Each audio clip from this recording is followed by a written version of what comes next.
Hello! In today's video, we're going to be discussing the Elections tab on ConnQuest. From your homepage, navigate over to the upper left-hand corner and click the Elections toolbar. Navigate over, then scroll down to the organization that you're going to be creating an election for. Today, we're going to use Norbert Williams Hall. Then you'll see the Elections button, and that should bring you to the Elections homepage. From there, you'll be able to see all the past elections of your organization. And you'll also be able to go over to the right-hand side and click Create an Election. Once on the home page, you're going to create a name for your election. So let's go Best Events. And then add some instructions. In this space, it's great for you to tell people how long the election is going to run, who is eligible for the election, as well as when and where the election results will be posted, so that everyone is aware of what the guidelines for the election are, and you're having an open and fair election. You'll then click active, because if you don't click active, the system will not signal to turn on. Despite the date, it will not signal to turn on the election. And you'll select your date. Oftentimes, SGA will give 2 to 3 days for their elections. I advise clubs that they should do the same so that everyone has the ability to take some time and really think about their vote. A month is a bit too long, so you can edit the end date and make sure that you are selecting the right start time and end time. Making sure that when you announce this to your clubs that you are telling them the specific time that it ends. And so if your election ends on the 12th, does it end? It should end at 11, I think I can do this, yes, 11:45 p.m. And so they'll have until 11:45 to actually edit they'll have until 11:45 to make their decision and display their vote or turn in their vote. By clicking this first option, you can have the election displayed when your members log in to the ConnQuest homepage.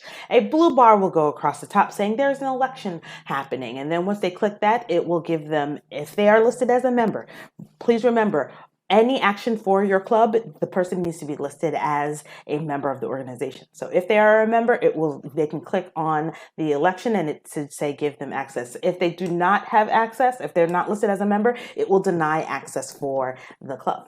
So please remember it will deny access for the election. Please remember to list everyone as your election vote. Also, allow only users listed on the roster of your organization to vote. That is very important, especially when you're displaying this. You want to make sure that the right people are voting in your election that are eligible, not just everybody on campus. It should be the people who are active members of the organization. It's also important for you to host your elections on ConnQuest, because the a way for us to make sure everything is right and fair with the Office of Student Engagement and SGA is to be able to review these if the election is at all contested. Once it is contested, myself and the SGA Vice President would then log into ConnQuest and review the election results. If they seem fair and everything is in order, then the election will stand. If the election is not taking place on ConnQuest, then we will have to rerun the election. So please do this properly. I hope I'm not repeating myself. All right, so remember to hit save on everything in ConnQuest. Once you have hit save, you'll be able to create your ballots. For different elections, you have different referendums. Sometimes you're picking your executive board, and that's one ballot, and then the second ballot would be discussing the name change or the mission or purpose change of your organization. So really plan out how many ballots you're going to have and how many questions are going to be on this particular referendum. So for this, we're going to create one ballot. We're going to name it.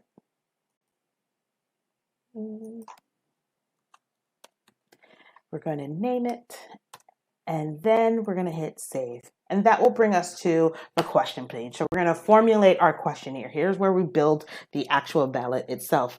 And so you have the opportunity to add the question in as a checkbox where you can choose from several different questions, or excuse me, several different answers.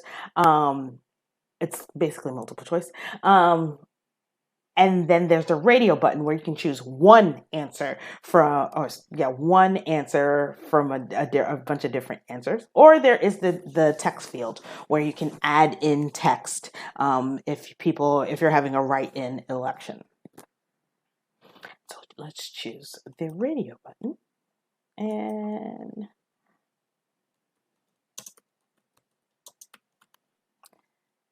question. I already know what many of you will choose. And so there's our question. So you'll be able to review it from here. And then if you want to make some changes because you think, maybe we should give people some opportunities, you'll be able to edit your answer. Edit your question. And you can also make it required and shuffle your questions. Now, to edit the questions, you can also add in answers, to edit your answers, you click answers at the top right there, and then you can see your answers right here. If you have an answer that maybe you want a little bit more specific, so we want text area, you can add in a text area, so that will give people the opportunity to say, the best event ever was Floralia, but it was Floralia 2019. Yeah, that Floralia actually happened. It was Floralia 2019. And so then you just remember to click apply, and then it should give you, click OK. Then it'll give the person the opportunity to select Floralia and add in an answer when the election is taking place. Let's say you want to add in a complete answer altogether, or you want to take away that option.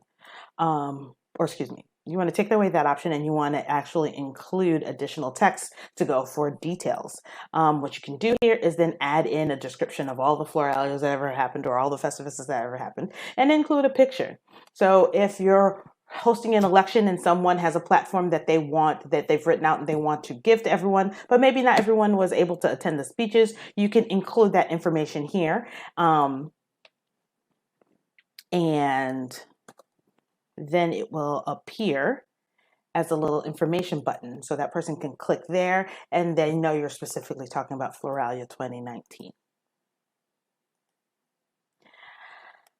So from there, you would go back to the ballots and you can add in as many questions as you like in different formats here. You can have a ranking answers. You can also add another set of instructions within that particular ballot. So people kind of know what's going on for that particular ballot. Oh, no, not pageless, excuse me.